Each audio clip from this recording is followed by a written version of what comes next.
खुलुमबाय आं चेनेलाव फिन खेबसे बयखौबो बरायबाय आसा खालामो बयबो मोजाङै दं आंबो मोजाङै दं दिनैनि भिडिअ'आनो जाबाय ससि महन बाबानि गोसोखां सान बेखौनो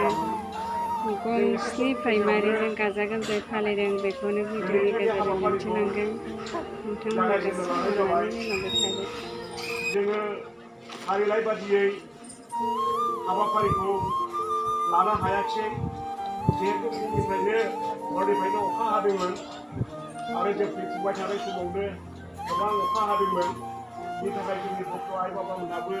एसे हयथ' नुजाथिनायाव खम जादों अब्लाबो जों जिखिनि गथ' आइ आफामोना सफैनो हाबाय जों बेखिनिजोंनो जोंनि बे हाबाफारिखौ जोङो हाय लोगोफोर 29थि गोसोखां सान फालिथाय ससि महन ब्रह्म आफानि दैमालुआव नै रायजो राजाफ्रा बयबो जयग' होनो जिरायबाय आरो जयग' होखांनायफ्रा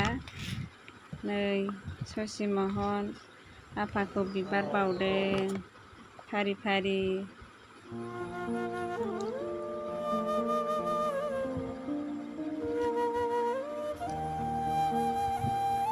बिबार बावदों लोगोफोर नै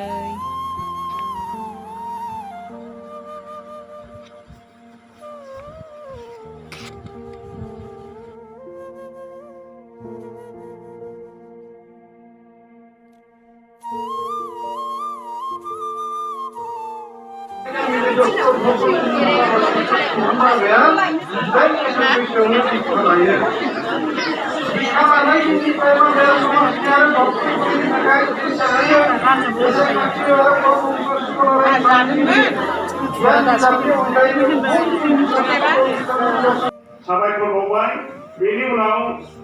जोङो सिनायथि होनो लानाय जादों जोंनि बे प्रसाद हाय लोगोफोर नै खिसिरि ओंखाम जाबाय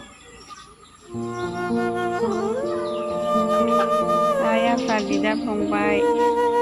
गासिबो नै खिसिरि ओंखाम जाबाय लोगोफोर